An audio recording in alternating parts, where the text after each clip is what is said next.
No.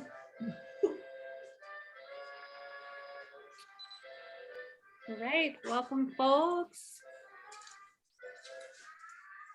We'll get started in just a little bit. I know there's quite a few people that will hopefully be joining us today, so we'll give folks a minute to jump on with us.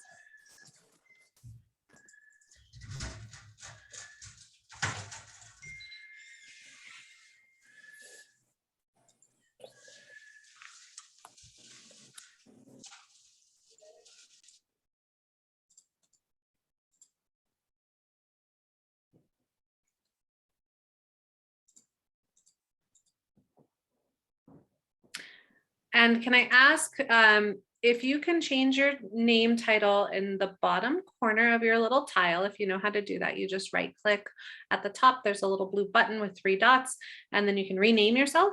Can you please put in your community if you're one of our pilot sites? And if you're one of our Healthy Kids coordinators, if you want to put your county or some shortened version of that, that would be really great, just so that, again, we continue to get to know each other. Oops, sorry about that.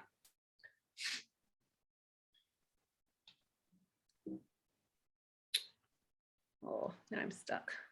I'll leave it up.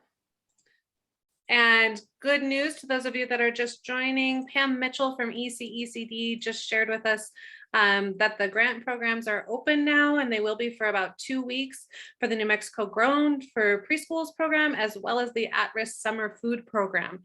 So apply now. And if you have questions, I assume reach out to Pam, but we'll also make sure that you get that RFA announcement if you haven't yet. But please take advantage of this. I'm going to make a plug for NM Grown just because it's the first year that ECECD has gotten funding, and we want to show that our preschools want this program and that it's needed. And so get out there and apply.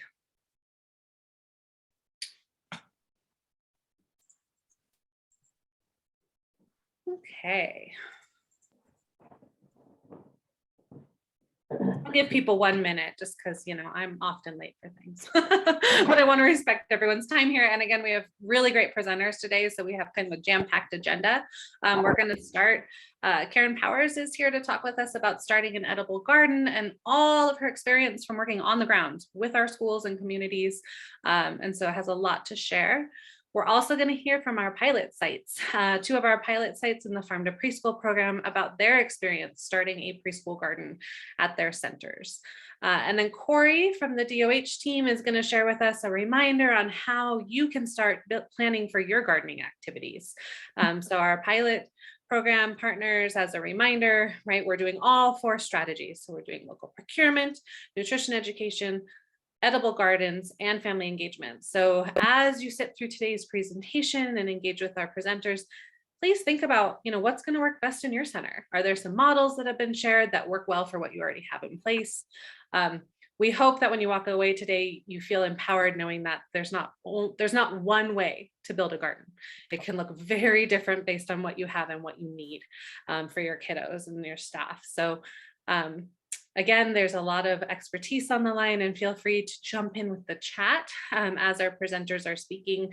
You can put questions in there if you would like to, and we'll monitor those and have hopefully some time for Q&A at the end. And if not, we will send those questions to our presenters, or we'll have another time together where we also can pick this back up. Like if there's a lot that comes up today, we can talk again. So just know that we're here to support you. If you haven't already, thank you for introducing yourself in chat as you jump in. We are tracking attendance on these trainings for those of you at our centers. As a reminder, CEUs are available when you attend these trainings. We just need to know that you're here. So go ahead and put your name and your center in the box, and that way we can follow up with you about CEUs available for being here today. All right, I think we better go ahead and get started so that everybody has some time to share today. So Karen, I'm going to hand it over to you. Everybody, Karen Powers is a Healthy Kids, Healthy Communities coordinator with Roosevelt County. And as I said, has tons of experience working on the ground with our schools to come up with practical approaches to starting these edible gardens that work for different communities. So thanks, Karen, for being here. Sure. Okay, let's get started. Again, we need to talk about this event is funded in part by USDA. our SNAP program, and that we are an equal opportunity provider. Next slide. All right. I wanted to just give you just the basics of how I got started. When I started as a coordinator here in Roosevelt County, there was no Healthy Kids, there were no gardens. So I started from scratch. And so I wanted to kind of give you just a few tips to get started. These were things that I kind of, just kind of learned as I went along. So I tried to think of the important things that probably would have helped me in the beginning. And the main thing you need to remember is to start with small baby steps.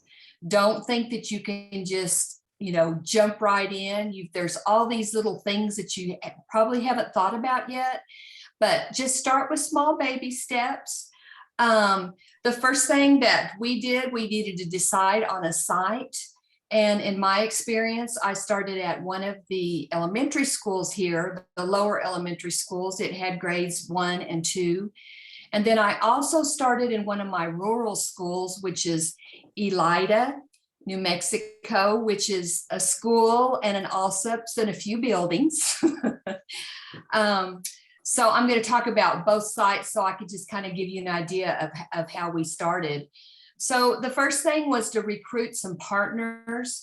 And this is what I did the very first thing, because I was a very rookie gardener. I wasn't really sure about what we could grow or when we could grow. So one of my first community partners was a man who owned the landscaping, a nursery here in Portales.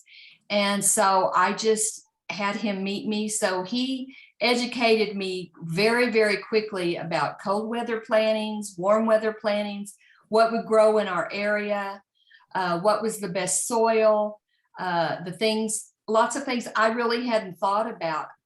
And so we kind of got going.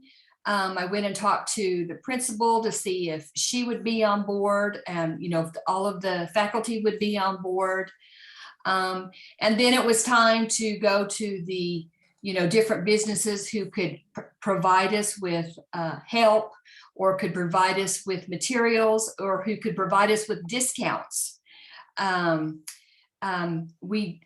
even went to a local farmer who grows for our farmers market, and just kind of visited with her a little bit, just to kind of get an overall idea of how we wanted to get started. And so I started a list with where we I constructed that list that had all of the materials that I thought we would need, what of the manpower that I thought we would need, the supplies that we would need. And just kind of, went from there. In our first school, we decided to make raised garden beds. So of course I had to find somebody who would build them for us.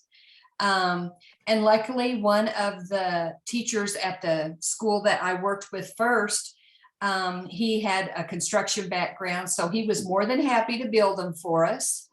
And he he really worked with me to say, okay, to finalize the the measurements that we needed, the materials, even little things like, I thought, well, we need a little bit of lumber, and but I forgot about the nails and the screws. And then he wanted to we had to go to the concrete place that had these big pegs that we would put so the garden beds couldn't be moved, that they would stay. And then I had to find a hardware store that carried the black plastic that we put in the bottom of the beds.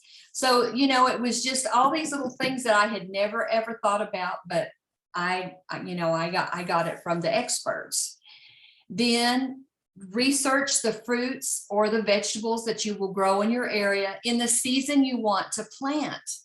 Because here in Portales, we have a late growing season, but we can have we call it a cold weather. And so we knew we could grow radishes and spinach and lettuce. And we knew we could plant in March. So that's what we decided, okay, that's what we're going to start with. And then we added carrots in there. We thought carrots would grow too. And so then we started making a timeline. And I have to tell you, it took a while to get all of this in place, but we, what we needed to do, who we needed to go to, everything like that. So we constructed a timeline. And so then we decided, okay, then, we can get started. And like I say, we started with baby steps. At the school that we did the raised beds, we started with 6 raised beds, and they were 8 feet by 4 feet. And then we had to, get the prices for the soil and the prices for the lumber and the prices for the nails and the screws. But, we got all that together. That was part of it. And then the final thing is, and I added this because I am an educator, a retired educator, find some activities that will support this curriculum as far as, growing all the different aspects of curriculum that you could do activities with. All right, next slide. So here is the first picture. It shows you, this is the playground that we decided, this was part of the playground that wasn't used because it was right next to the building. So the kids couldn't play next to these windows. So we thought this is perfect. And this elementary school is shaped kind of like a U. So we have the beds right inside the U. And so what we did is we got out there and we, measured, we got them all ready. We got them down. We got the soil in, and I'm going to call him Kurt. He was our one from the garden center. He had this magic soil, this magic mixture. He had like 2 or 3 different kinds of soil that he wanted to put in there. So we put that in there, and he was very familiar with what would grow in our area. So we started out with 6, that means only 6 classrooms got to plant that year. But like I say, we started with baby steps. Next slide. And so here we had planting day, and we brought all of the kids. Now this is kind of a planting day from the next year, because you can see we have additional beds, but these were the best pictures that I had. So we bring the kids out. We have a mini science lesson. We talk about what plants need, what seeds need to grow. And we let the kids get down on their hands and knees. And first they kind of mix up the soil and they smooth it out. We show them how to make, draw the little lines in the soil and plant the seeds. They're always amazed at how small the seeds are. And, I'm sure all of you are familiar with this since you work with young children.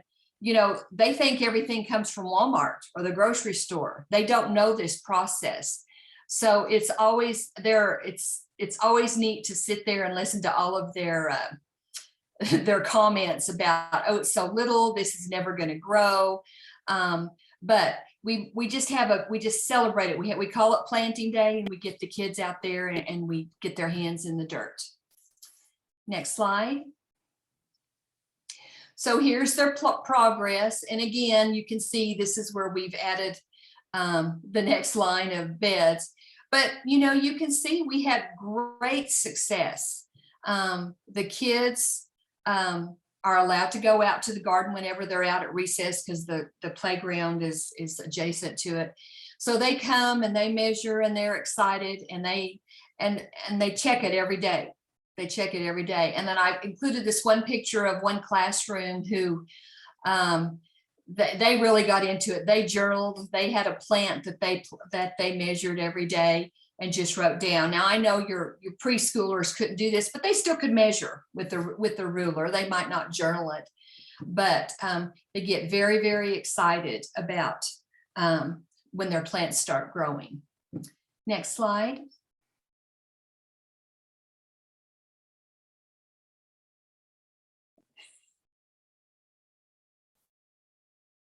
There we go. So I just included some of the basic activities just to kind of give you an idea. You can see they had, some pre-made materials. They talked about what plants needed. and, then they talked about, the part they liked about growing.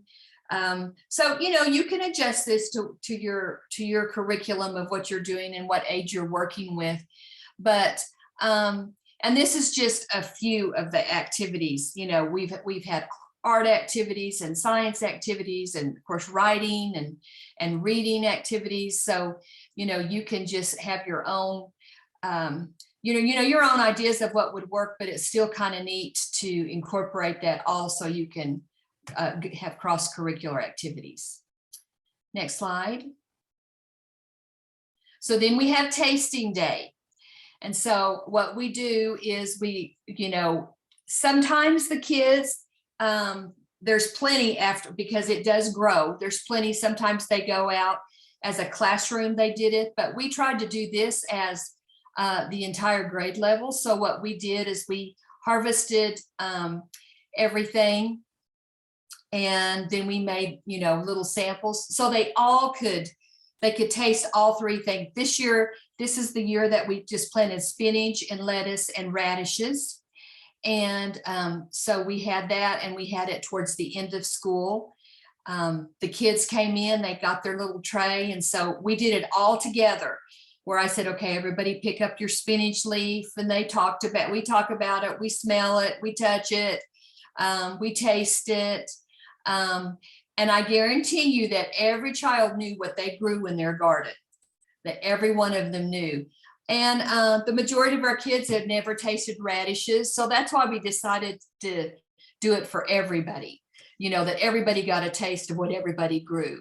And so, like I say, it's very organized. We get in there, they taste it, we talk about what they grew, and then what they could buy at the grocery store with their parents or their families, just to kind of as a, to encourage them to eat more vegetables.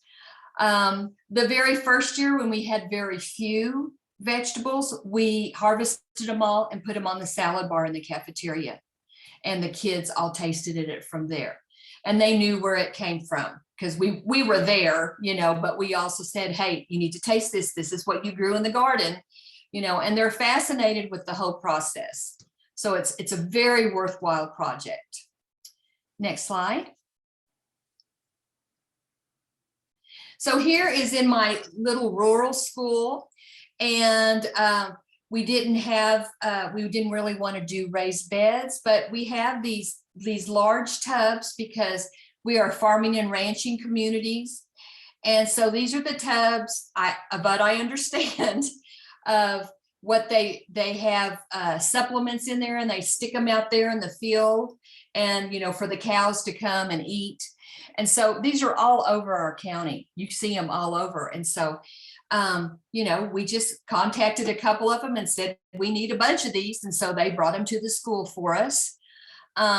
This was pre-K through 5th grade.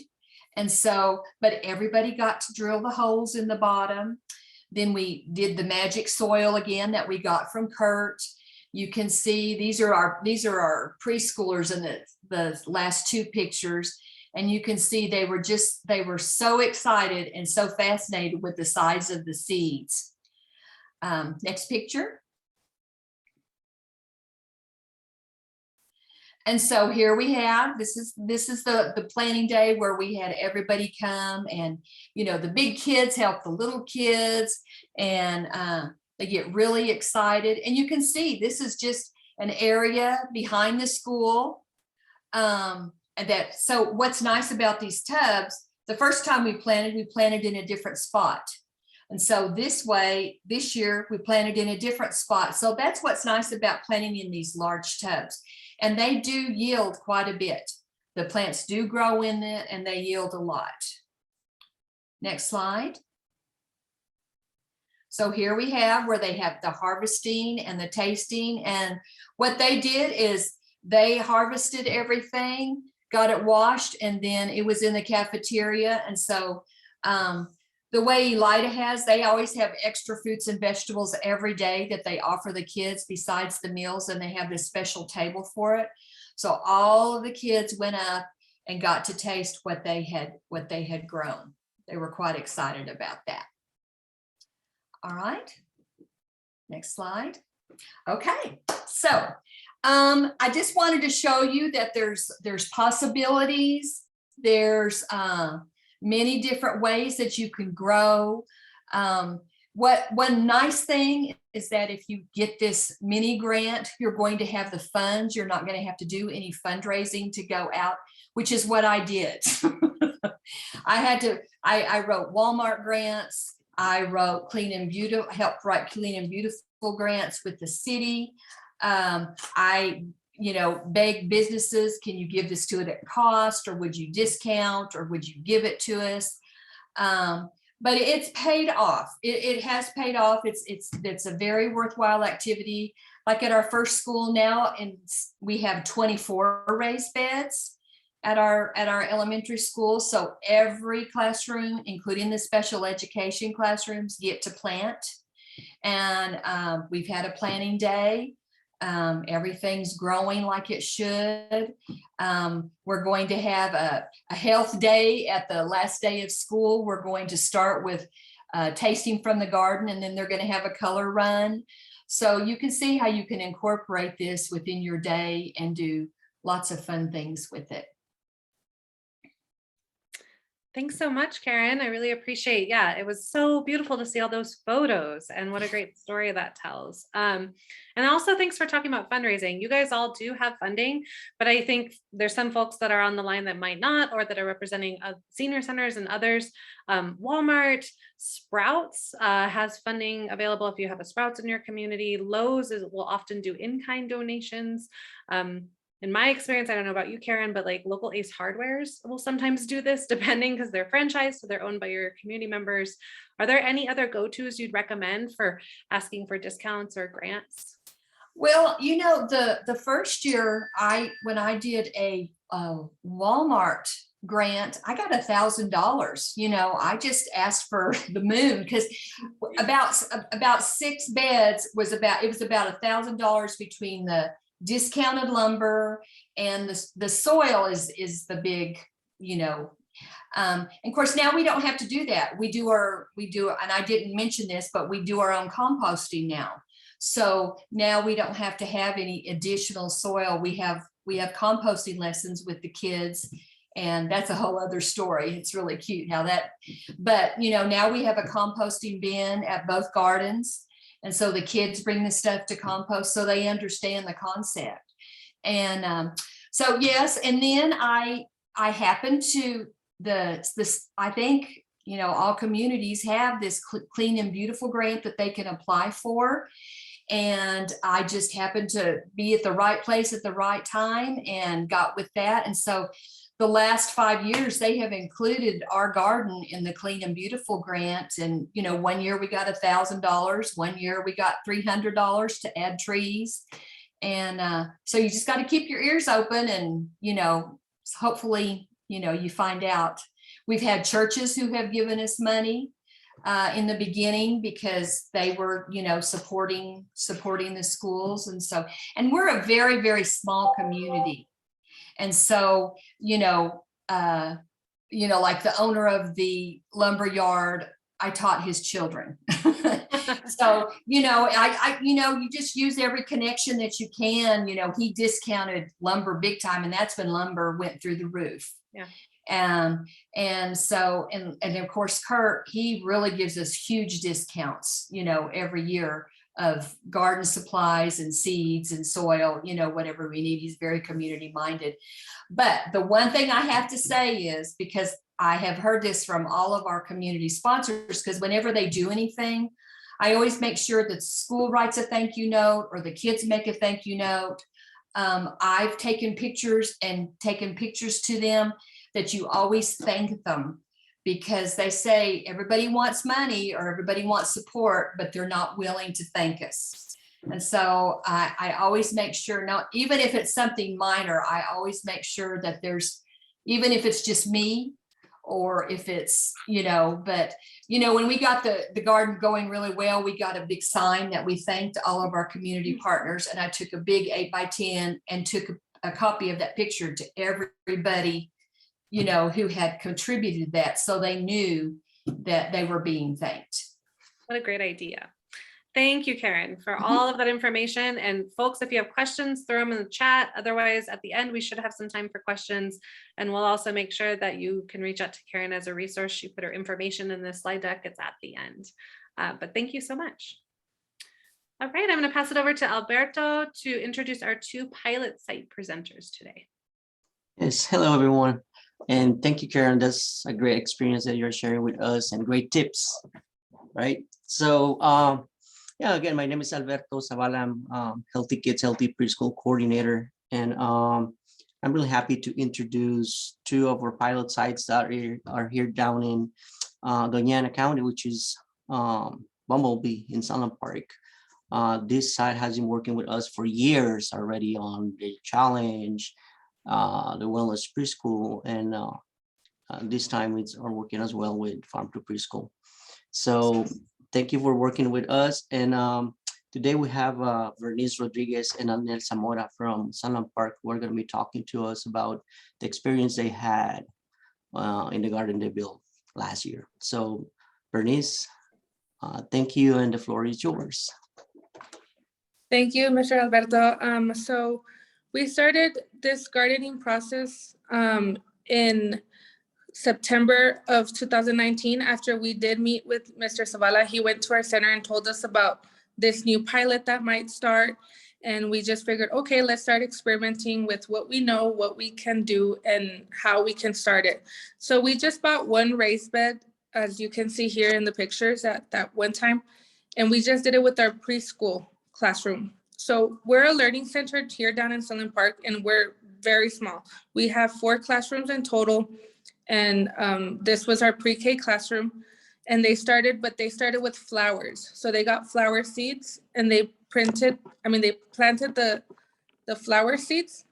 And this was in September. So you can see how each divided into their own sections so that they can plant their seed individually. And we just told them how it was going to be the process. They had to be very patient, that they did have to start really, really small, like how Miss Karen was saying. They see the seed and they're like, well, no, this is not going to work. And we just explained them the process that it's, you have to be patient. You have to continue taking care of everything every day, and just see the progress growing later. And then if you could switch to the next slide, please. So this was already, once they planted, you could see the sticks and they labeled their own plant, and every day they would water. You could see how their outfits change from summer. It's getting a little fresher, and then towards the end you see the Santa Claus hats and the beanies. And they were very like, well, why aren't they coming out yet? Why aren't they coming out yet? And we told them it's because it's winter and it has to grow until it comes out of the soil. This is a portable raised bed, so we could take it out and take it in. So when they would see that it was sunny, they would be like, okay, well, let's take it outside so it could get sunlight.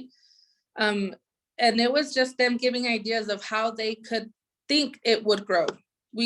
In their lesson plans, they had gardening books, they had gardening activities. They learned through gardening videos of what steps were gonna happen in order for them to grow. So as they were going along, they were also expressing to their teacher of their ideas of how they can further the process to have the outcome.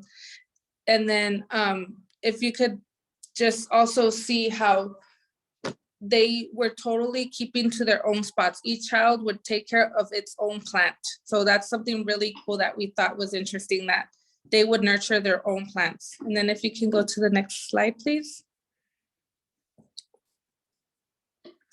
And here it was in January, and we did see that in the last 4 months, how you could barely see in one of the top left pictures that the little plant was already starting to come out. So this was very exciting for them as they started to see like, oh, wow, it is growing. And everybody after that they saw that one child's grow, they're like, okay, no, we're going to really focus. We're not going to give up on it. And we're going to continue to take care and water it. So that's just the process that it was really long and they were really patient. If we can go to the next slide, please. So this was already 3 months after, and they already started to see the plants come out. Some had even flowers blooming already. After this, when they saw this growing, they started going into talking about growing something else. And we went into the kids and we talked about growing beans. So during this time, we got the greenhouse. I forgot it. I was gonna bring it and I forgot to show you guys, but it's a little greenhouse plastic thing that you put the seed inside, and then from there you could see the seed grow with the water. So once they started seeing that these plants were growing, we went in to grow beans, and that's where we put the beans. We put them in the little greenhouse pouches, and they also started conjoining. So they did this plants and flowers, and then we started doing the beans. And then if you could go to the next slide, please. And here it was when most of the plants are already bloomed and flowered. This was in April. And then you could see how the little kids have the magnifying glasses, and they were also like, not how Miss Karen was saying, like, yeah, they're pre-K and they can't document, but they were trying to experiment and measure and look through magnifying glasses to see what else was growing, if any other flower dropped the seed and it started growing on its own. We did let them know that process as well, that as the flowers are blooming, they also release seeds that can produce more flowers or more plants. So they were like just looking everywhere to see if they could find anything. And then as the beans started growing, we did take them outside because we have an outdoor planter, those from the lakeshore that, you know, you could see the seeds on the bottom. And we planted those there once they started growing. We did have our pre-K and our preschool classroom use the same playground. So at that time, our preschool classroom had 2-year-olds, barely 2-year-olds. So as they were seeing the plants, they didn't know the process or the importance of it. So they started yanking out the bean plants. So we really didn't get to take pictures of those, but it was really nice to see how even the little ones were interested in the plants and wanting to learn, even though they would, you know, yank them out. And then we did have the pre-K kids kind of explain to them, like, no, you have to let them sit and let them get watered and care for them so that they can grow. So now that we're gonna do this season of farm to preschool, we're hoping to include those 2-year-olds that are now 3 and 4. So hopefully they will also be encouraged to work with the pre-K and grow.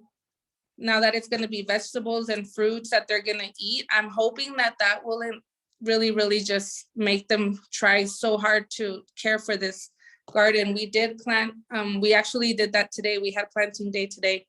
We did strawberries, squash. We did a fig tree. We did a blueberry tree. And they also have like herbs like mints and other stuff like that. So we're really looking forward for them to work together and see how this comes along. But that was our whole process of what we experienced. And we have a lot to learn. How Miss Karen was saying, we got to look at all those little steps, where to go and all that. So now we do have 4 beds. So let's see how that goes. Thank you so much. Thank you for sharing. Again, I love these photos and those boxes with the handprints, and they're so cute and creative. So thank you for sharing what you guys have been doing. All right, let's see here. Alberto, back to you to introduce our next speaker, and then we'll do questions at the end for everybody. Yes, thank you, Bernice. Great job. And I love that your raised bed was able to move depending on the weather. So that was a great idea. So now I'm happy to introduce the site supervisor and the teacher who actually was working this garden at the Family Resource Center in Deming, Luna County. So we have Tricia Gutierrez and Alexandra Ortiz, who is a teacher that actually worked with the kids in this garden they did. So Alexandra and Tricia, the floor is yours.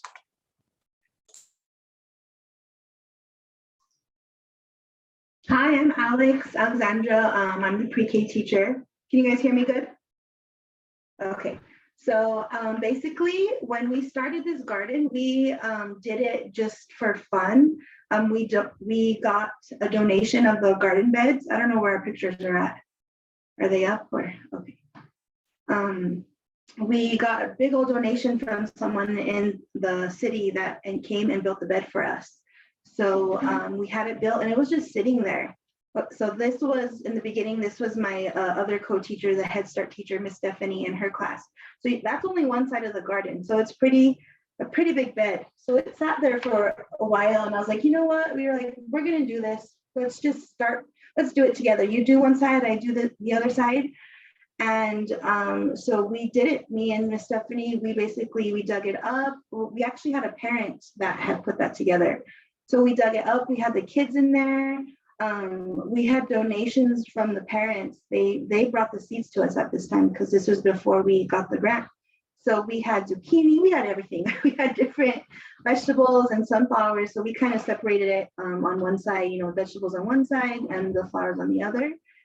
And it was a great success. I don't know if you want to go to the next slide and see what pictures. So that was my class, my pre-K class on our other side. So we grew zucchini and squash and tomatoes and watermelon because the kids insisted on the watermelon. They wanted to see it.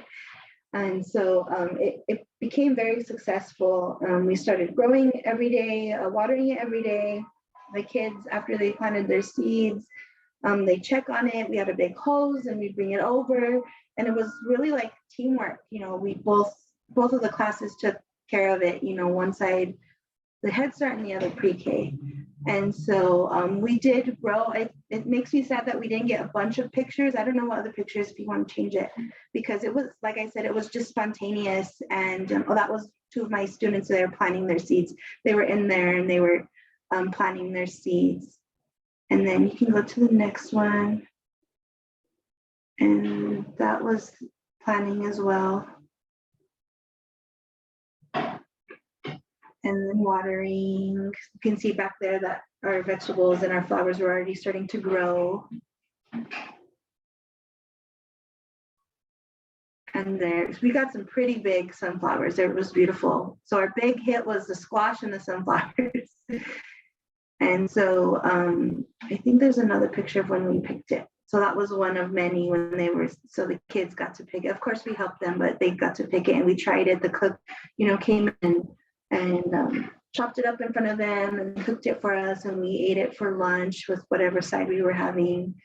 And so now that we know, we applied for this program and we won and we're excited. We're doing lots of activities, preparing. We're actually starting our garden next week, and the kids are really excited.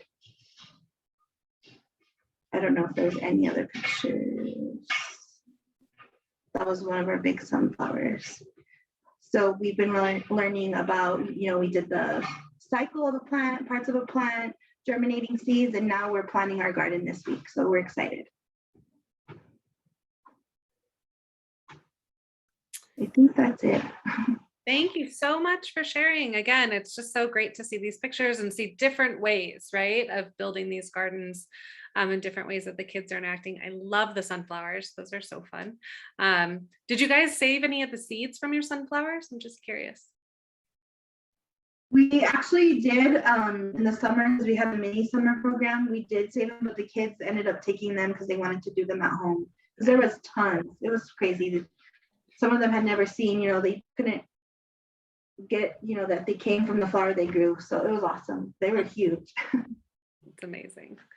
Thank you so much for sharing.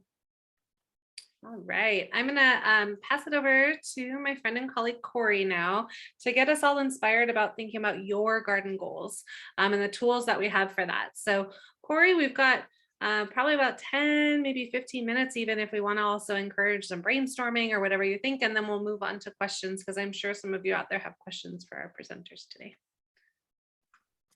Awesome. Thank you, Alina. And what a privilege we have to have extra time today.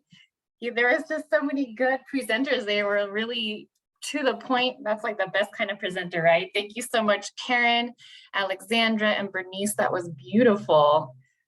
So, all right, let's get down to business. So this next section is about your action planner and how you can use that to support your garden. And you might have a garden already like Alexandra and like Bernice, but of course you can always build and grow and move forward in the future. So this next section, I want to be clear, is for folks who are in the pilot program. I know we've got some people on here who are in the mini grant program, and you don't have to worry about this action planner, okay? So if you're like, wait, I don't remember, am I a mini grantee or am I a pilot program grantee? Good question. So if you're a mini grantee, if you received $500 to do one of our farm to preschool strategies. If you're a mini grantee, you already filled out your action planner months ago, so you don't have to worry about this section. You are a pilot program if you guys got the big binder with the bigger action planner, and you guys have funding to do all 4 of our farm to preschool strategies. So you're doing New Mexico grown food, you're doing gardens, nutrition education, and family engagement. Okay, so for you guys, pay attention to this section because we've got some important deadlines coming up. So you remember last month during our training, we talked a lot about our action planner and our farm to preschool workbook. And this action planner, we want it to be a tool for you guys, not like a burden. Oh, I have to do this action planner thing. It's not going to be helpful. It's just paperwork. No, we want it to be a place where you can really think through your plans. And if you need ideas, you know, that action planner is going to be a good place to get them.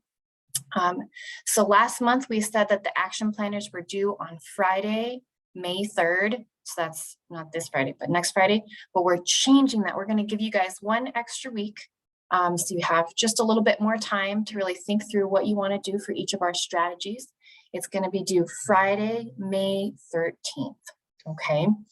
And I'm sure you guys have seen all the emails that I've been blasting out to you, pilot programs. We are also having a little garden party next Tuesday. And during that garden party, we'll get to know each other a little bit better. And we're also going to be working a little bit on our action plans. Okay, so if you need some time to just sit down and work on that, that's going to be a good time for you. And since we're talking about that garden party, pilot centers, don't forget you can submit your order for a snack.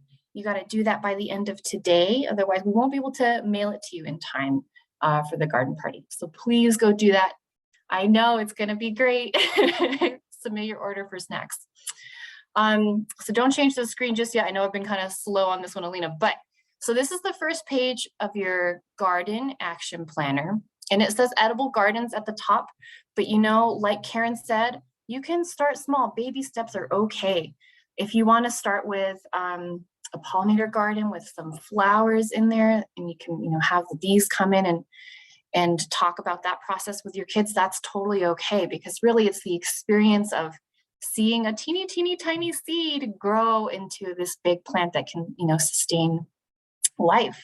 So if you want to do a pollinator garden, that's totally fine. You don't have to do an edible garden this year, but you definitely want to figure out some kind of goal, whether that's one raised bed or maybe one of those big red tubs that Karen had talked about. And then you want to have a deadline too. You got to give yourself a little bit of a deadline so you can hold yourself accountable. And then make sure to put together some kind of plan of action, you know, really thinking who in my team is going to do what. You know, is Catherine going to be, you know, buying the seeds? Is Trisha going to go talk to the local hardware store and see if they can donate some lumber to build a raised bed? You know, really think through who's going to do what and by when, so that you guys can hold yourselves accountable to that plan. Right? Because everybody's got a good chunk of change, but we got to spend it down within a certain amount of time. So we always got to make sure we're holding ourselves accountable. Can you go to the next slide, Alina? Thank you. So another part of the action planner is to help you think through a couple of those things that Miss Karen talked about. You know, first off, think, what kind of garden do I want? Do I want one of those big raised bed gardens that Alexandra has? You know, if that's something you want, you're going to have to probably think, okay, where am I going to get the lumber? Am I going to have parents to help me construct it? If you want to do something simpler, like those big red containers that Miss Karen did, you can think about, okay, container garden. We've also got some other options on here, like a waffle garden, a hoop house. If you want to know more about those things, feel free to reach out to us and we can share more about the different types of gardens that are out there. You want to think about where you're going to put that garden. Like Karen said, they put it in a spot over at James Elementary where the kids aren't going to be running around. It's far away from the playground. So it's in a nice, safe location, but it's also a spot where you can, bring the hose over, right? So you're going to want to think, is there a nearby water source? Are you going to get sunlight? What is the soil like in that area? So we've got a lot of things for you guys to think about, including garden dimensions. How big is that garden going to be? All right, next slide. And then the last thing is we want to know kind of what are the fruits of your labor, both literal and not literal. We want to know what kind of amazing work are you guys doing, and are you harvesting anything? So if you are harvesting some yummy tomatoes or some spinach, fill it out in this log. You'll put down the date, you'll tell us what was harvested, and then you can tell us how was the produce used. Did you have enough for some tastings for the kids? Did you have enough, like, Alexandra, was it you guys who had the squash and you were able to serve it in the meals? Yes. Yeah, that was fantastic. So like, it's really, we all want to strive to that level of getting the food that the kids are growing into those meals. So we're going to be turning in these harvest logs at the end of the grant year. So be sure to fill it out as you're going along, so that at the end of the grant year, you're not like, oh my God, I forgot to fill this out. What did we harvest, So fill this out as you go along. All right, next slide. Awesome. Okay, so we've got Karen's contact information here. She is a wealth of knowledge about how to hustle and get discounts, how to actually implement your garden ideas. If you have any questions about the action planner or what you need to write down for documentation, you can reach out to me. And since we've got a little bit of extra time, I also want to show you guys in your Farm to Preschool workbook where you can find some of those resources to help you plan things out. Like if you're like, I don't know, if squash is good in my region, or I don't know if strawberries are good in my region, where do you go to figure that out? So I'm going to share my screen, and hopefully I've got the rights to do that. I do, yay. Okay. So I'm going to share my screen, and excuse me, because it looks a little bit messy, but I'm going to go to our Farm to Preschool Google Drive. Okay. And sorry, this is all kind of like back of the house kind of stuff. So don't look right now, but your workbook is right here. And there we go, workbook. So if you go into resources, you're going to find lots of awesome stuff to think about when you're putting together your gardens. Let me make this just a little bit bigger for you guys. Is that a good size, Alina? Perfect. So there's a whole folder here called Gardens. You guys can open this up. And, the very first page is our one pager that gives you just some real general information about gardening. We've talked a lot about some in-ground gardening. There's some other examples here that are also, more suited to our native environment, to our desert environment. We've got dryland farming if you want to think about doing that, or Zuni waffle gardening, Hopi gardening. If you guys are curious, check out this resource. Some other resources that we have on our Google Drive. And remember, this Google Drive looks exactly like the binder that we sent to you guys in the mail.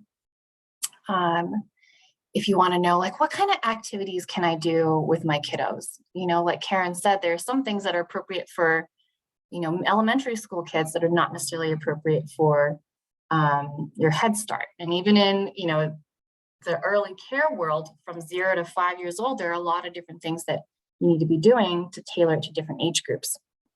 So this resource here, let's scroll down, talks about the different activities you can do with 1-year-olds, 2-year-olds, 3-year-olds, 4-year-olds, and 5-year-olds.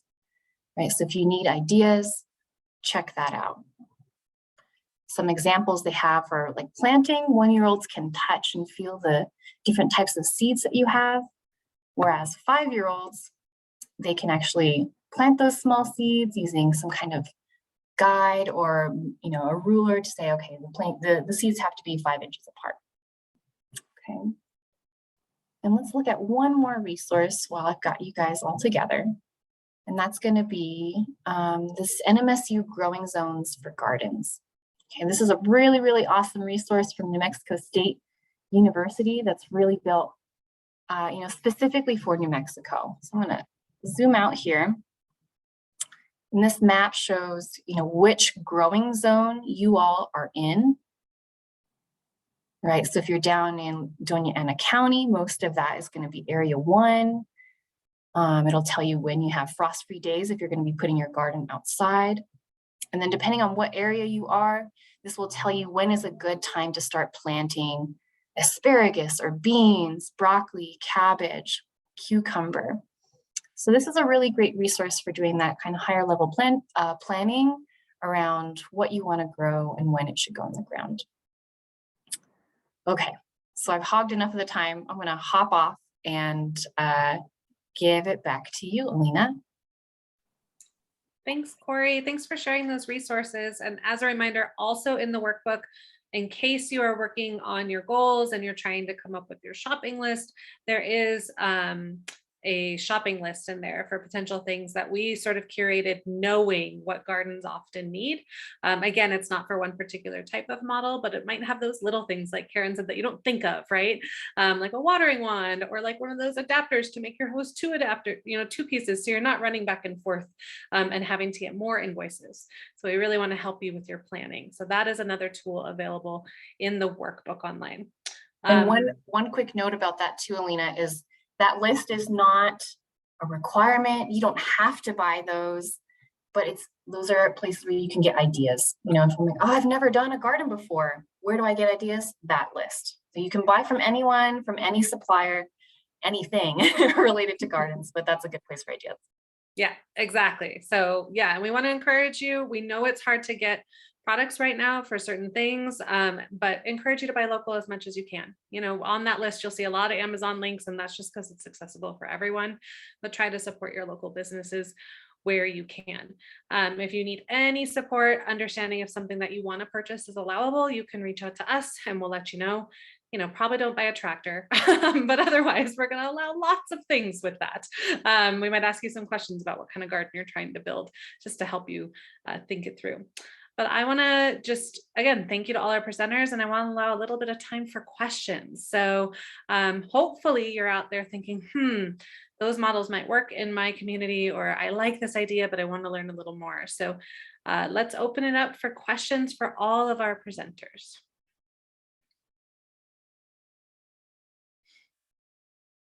I know, Gabriel, everyone wants a tractor. You don't know how many times we're asked if you could buy a tractor, like the state funds and stuff. It's like, you cannot buy a tractor. But yeah. That's great. I just had to say that because I couldn't believe that Zoom had a tractor emoji. Any questions?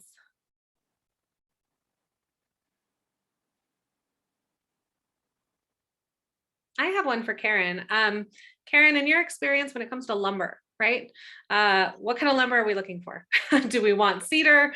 Do we want things that are treated? I think we all know to avoid railroad ties because they leach toxins into the soil. You don't want to eat anything grown in a railroad tie bed. But any advice on lumber or building materials and sort of food safety? Well, and you know, here was, you know, where I had no idea, you know, I left that up to the lumber yard. And so, you know, I told them that, you know, it needed to be something that, you know, what we were doing with it, so nothing would leak into the soil.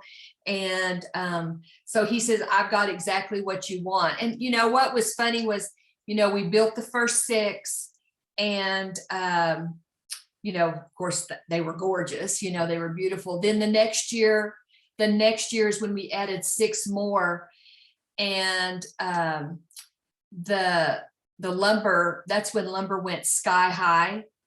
And so he said, you know, do you want the same kind of lumber? I said, well, if possible, you know, and he says, well, it's really high now. But he graciously discounted us again. And then the third year, that was the year that we got 2 different grants. So that was the year we had a 12 more instead of 6. And that lumber is just a little bit different lumber, and it's very obvious in the garden bed. It's not as high quality, so, those are the things you just have. It's what we could get in our small community and what he could get and could discount for us. And so, yeah. I just left it to the experts, and that was the first thing I said. I have no idea, but this is what we want to do. And, like I say, the community members were more than ready to come and help and give their advice and what we needed to do. Great. One last question about that, because I'm just curious, what depth of boards did you end up using for your raised beds? Do you remember like how wide they were, how deep they were? They are 8 by 4. 8 yeah. feet by 4. Because we what we did is we took a classroom out and kind of put them kind of in a semicircle. And so we just kind of said, okay, because we wanted to get a whole classroom around it. And so that's what we came up with. Kurt came and helped, and then the teacher who was building it, and it was me and the principal, and it was just like hit and miss, but it turned out to be the perfect size for a classroom, bigger or small. Even when we've had bigger populations go through, we still could get a whole classroom around that 8 by 4 bed. Great, thank you.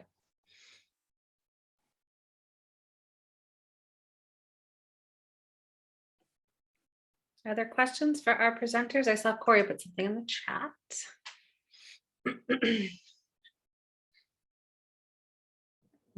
How do you engage families? That's a great question, especially with the pandemic and how that's been different.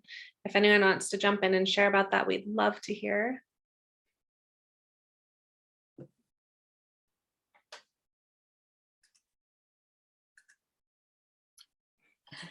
Well, I can tell you what, when we have planting day, parents are invited if they want to come, and they're there taking pictures.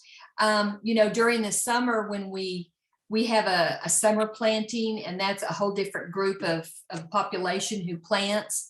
But we have lots of parents who come during the summer and help turn over the soil and get it ready. And we replant, and see, that way we have vegetables when school starts. And so, probably, I think this last year we were well into November that we were still, harvesting some things. And so that provides more, fall activities with the garden. Great. I have a question for our folks at Bumblebee. I'm curious, your portable raised bed, was that a kit that you purchased, or did someone design it? How did you come across that? Of the flowers, you mean? Yeah, you said you can move it inside and out. Like, did you guys come up with that, or was it a kit pre-made that way? We ordered the raised bed, so it was something that we ordered, and then the flowers, it was just stuff that the pre-K teacher picked up from Walmart, and then she kind of just showed him around, which one do you want to plant and all that. But it was just one of the ones like from Lakeshore and stuff like that. We ordered it from, or it was Walmart maybe, I'm not sure, but we did order it from somewhere where it was raised, and it's like a platform. So it's not sitting on the ground, like it has legs and it stands up a little high, like about 3 feet tall. And then it's just easy to move around, and it can go in and out. It was from Walmart. Yes. Great. And there are, I know, a lot of different kinds of kits that you can find like that. Here in Santa Fe, we used to have a company that made little hoop houses, little 3x3 a local company, a person that was doing this with 3 hoops attached so that you could do a hoop house. Is that something, Karen, that you guys have thought about in any of your gardens, or do you have any season extension anywhere? We have a hoop house at our extension office, but we have horrific winds here. So yeah. the plastic might last a couple of seasons. Yeah. And so, yeah. And so, yeah, we haven't investigated that. The challenge with our wind. I know. Exactly. I worked with a school out in Navajo Nation, near Flagstaff that had that. And what they ended up doing was building all their gardens against the walls of their buildings, and then using like a plexi system, like a plexiglass system to allow them to get the solar energy during the winter, but also the winds, because they couldn't grow anything out in the open. And so you go there and every garden facility is against a building. So that's also an option. Well, you know, that's what was one nice thing about James, because it's a U, so it's got buildings on 3 sides, you know, so that if, the wind doesn't wipe it out, you know, when we, but gosh, we have terrible wind here, and this year has been terrible, awful, horrific, so. So think about that when you're thinking about your garden placement. I don't know if it's in our action planner, but it's definitely something. Courtyards are great, or near a wall or a building, just to help you to be able to do that. And Siobhan, thank you. Siobhan suggesting, that those extension agents can be there to help you. And that's absolutely true. They're a great resource. Each county has one. If you need help finding your extension office, reach out to us and we will make sure that you're connected with them.